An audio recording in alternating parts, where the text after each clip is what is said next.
안녕하세요. 특허그룹 뷰입니다. 사실 저희가 여러분들한테 뭐 좀 재밌는 특허나 상표 이야기 좀 해드리려고 여러 영상을 찍었는데 어떻게 보면 저희가 하는 일의 본질에 대해서는 좀 얘기를 많이 안 한 것 같아요. 많은 분들께서 사실 특허나 뭐 상표를 의뢰하려면 뭐 어떻게 해야 되냐 이런 걸 물어보시는 분들이 간혹 계셨는데 그분들을 위한 영상을 한번 몇 탄에 걸쳐서 한번 준비해 볼까 합니다. 영상도 영상인데 네. 왜 귓볼에다가 이 팔을 붙이고 다닙니까? 파가 있어요. 잠깐만. 점심때 오뎅 국물에 탄 거 아니야? 파가 튀었네. 파야. 좀 알짜 정보 중심으로 그쵸. 일목요연하게 정리를 해드리는 시간을 갖도록 그러니까 하겠습니다. 잡담하지 말고 네. 막 웃기려고 하지도 말고. 웃기려고 하면 안 되지만 최대한 쉽게 설명을 드릴 거예요. 그쵸. 네, 저희가 그런 거 잘하지 않습니까?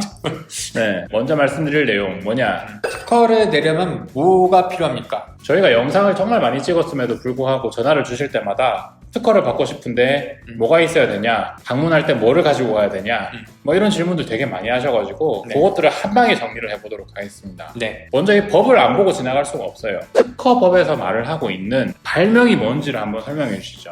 특허법에 대해서 배울 때 배우는 게 있지 않습니까? 그렇죠. 자연 기술을 이용한 자기 참고. 기술적 사상의 창작으로서 고도한 것이다라고 하는데 네네네. 이런 말하면 사실 이게 뭔지 모릅니다.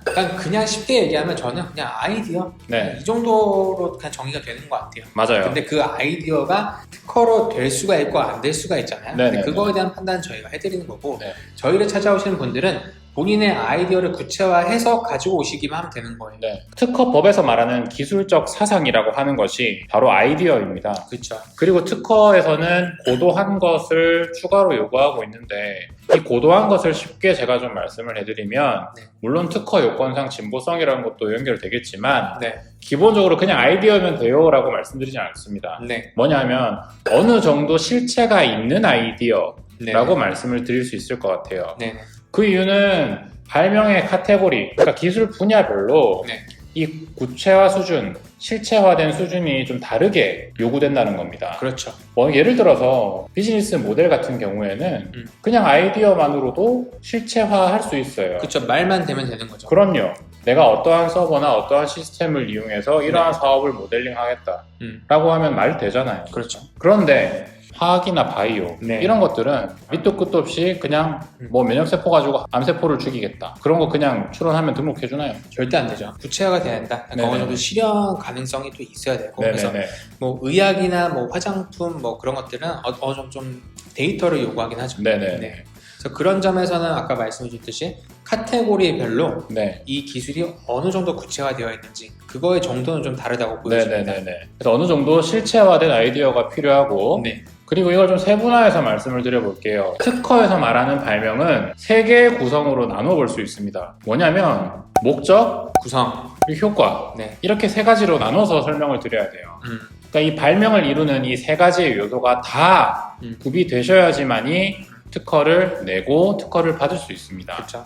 근데 뭐 그렇다 해가지고 이거의 목적은 뭐고 구성은 뭐고 효과는 뭐고 이거를 되게 일목요연하게 알고 계실 필요는 없어요. 네네네. 그거를 대략적으로 이거는 무엇을 하기 위한 거고 네. 그 다음에 얘는 어떻게 좀 구현이 되어 있는 거고 네. 이걸 이렇게 쓰면 뭐 어떤 효과가 있다더라. 네. 대충 이렇게 그냥 편하게 얘기할 수 있는 정도면 네네네. 사실 그거를 꾸며드리는 건 저희가 해드리는 거죠. 네네. 이 목적 구성 효과의 3요소가 다 갖춰져야 되기 때문에 네. 기술 분야별로 요구되는 자료의 종류나 네. 그 뎁스가 차이가 있다는 겁니다. 그렇죠. 그래서 목적을 어렵게 생각하시면 안 돼요. 여러분들께서 발명을 하시게 되면 분명히 그 동기가 있었을 겁니다. 그렇죠. 예컨대 선행 제품을 보고 이 제품은 좀 더 이렇게 바꾸면 좋을 것 같아. 그게 목적입니다. 그렇죠. 그러면 어떻게 바꿨냐, 무엇을 바꿨냐 하는 게 바로 구성이 되는 거예요. 네. 그리고 한 단계 더 나가서 그 구성을 통해서 실제로 종래의 제품 또는 종래의 기술이 갖고 있던 문제를 해결할 수 있느냐? 잠깐만. 그러니까 그 구성을 가지고 실제 내가 문제시했던 문제점들을 해소했느냐의 여부가 바로 효과로 직결이 되겠죠. 그렇죠. 그래서 이 효과 이것 때문에 자료의 뎁스가 달라지는 겁니다. 그러니까 비즈니스 모델이나 소프트웨어라든지 단순한 회로도라든지 이런 것들은 그 효과 자체의 규명 수준 자체가 높지 않습니다.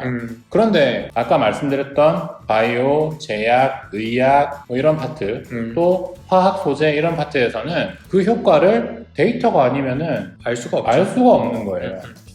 그렇기 때문에 이런 내용들을 기초로 해서 여러분들께서 자료를 준비해 주시면 되고, 그런 거 고민하지 마시고 오셔서 그냥 설명하실 수 있으면 된다 라고 말씀하셨는데, 설명하실 수 있으시려면은 특허사무소나 변리사님이랑 상담을 하시기 전에 저희가 말씀드린 내용을 한 번 더 고민해 보시면 더 유익할 것 같습니다. 그렇죠. 사실 그런 게 준비가 됐을 때 저희도 뭔가 좀 더 빠르게 업무에 착수할 수가 있고, 고객분들이랑 저희가 얘기를 하면서 일을 진행할 때 그런 준비가 안 된 고객분들이랑 할 때는 어떻게 보면 약간 중간에 오해 소지가 생기는 경우가 있더라고요. 그러니까 저희한테 다 온전히 말씀을 안 하시는 경우에 저희는 어쨌든 저희한테 이제 공유된 그 내용만 가지고 업무를 진행을 하겠죠. 네네. 근데 나중에 봤는데 본인이 생각한 것과 좀 다른 결과물이 나올 수가 있다는 그렇죠. 거예요. 그럴 경우에 그걸 다시 업고 일을 진행해야 되는데, 그런 일이 발생한다면 사실 서로 좀 안 좋아질 수가 있는 거예요. 그럼요. 대리인이라는 거는 거의 본인의 분신이나 마찬가지잖아요. 그렇죠. 그러니까 저희한테 업무를 맡기실 때는 모든 내용을 다 얘기를 해주셔야 돼요. 다 알겠거니 이렇게 하면 사실 누가 다 합니까? 맞아요. 저희도 보통은 그렇게 의뢰받을 때 그 기술에 대해서 공부를 하고 거기에 대해서 좀 더 이제 관심을 가지게 되고 관련 특허도 살펴보는 경우가 대부분이잖아요. 네. 그렇죠. 그렇기 때문에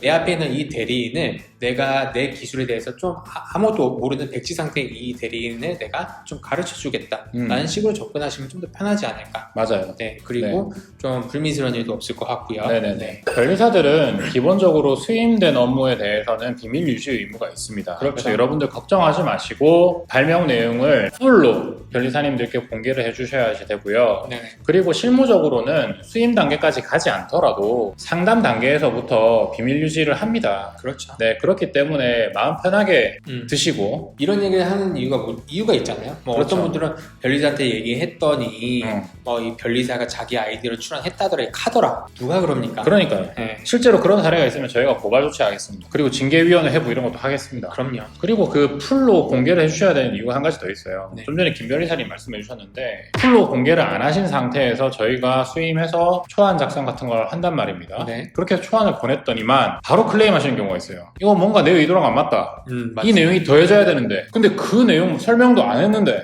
우리는 아예 제공받은 적도 없고. 그렇죠. 그런데 그렇게 계속 살을 붙이는 식으로 조금씩 이렇게 카드를 하나씩 던져주시는 경우가 있는데, 그런 경우에는 굉장히 업무가 비효율적으로 진행될 수밖에 없고, 네. 명사서 자체가 누더기가 될 가능성이 굉장히 높아요. 그리고 네. 본인이 그 처음에 생각했던 그 예산을 넘어갈 가능성도 있습니다. 맞아요. 네, 처음에 저희는 그 오픈된 내용을 통해서 이거를 내가 이걸 수임해가지고 일을 처리했을 때 대략적으로 이 정도 금액이 나올 것이다 라고 해가지고 네. 그 견적 금액을 알려드리죠. 네네. 근데 그런 식으로 해가지고 계속해서 뭔가 업무를 비효율적으로 진행하게 된다면 사실 저희 측에서도 품이 들어가는 거기 때문에 네. 그 비용을 청구드릴 수밖에 없어요. 네. 그렇다면 이제 애초에 생각했던 금액보다 더 큰 비용이 네. 지출이 될 수 있다는 거 네. 또 알아두시면 좋을 것 같습니다. 그리고 마지막으로 좀 한 가지 말씀드리고 싶은 게, 이 자연 법칙을 이용한 아이디어야 하잖아요. 네네. 그래서 간혹 이런 분들이 계세요. 오메 법칙 가지고 출원하고 싶다. 또는 뭐 베르니의 정리 가지고 출원을 하고 싶다.